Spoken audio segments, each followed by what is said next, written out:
At the moment it's set up for pec flies. So we've got the yellow lever here, which when you push this in, it helps you adjust the seat height for yourself.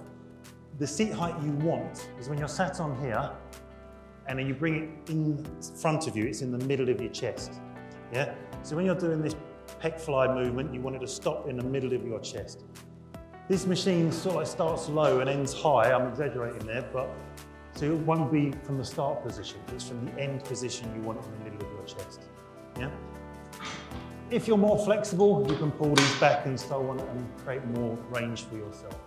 What I'm going to show you now is the rear delts around the back of your shoulders and between your shoulder blades. You don't have to adjust the seat because the handles come up higher. You then hold the handles and you bring this out around the side. And from here, it comes round to the side. You want to come back as far as you can without your shoulder popping forward. If your shoulder pops forward, you've gone beyond your own range. You have straight arms, but it's not locked. You have a slight bend in your elbows at all times, and you just want to feel the squeeze of your chest and the squeeze between your shoulder blades when you're doing this.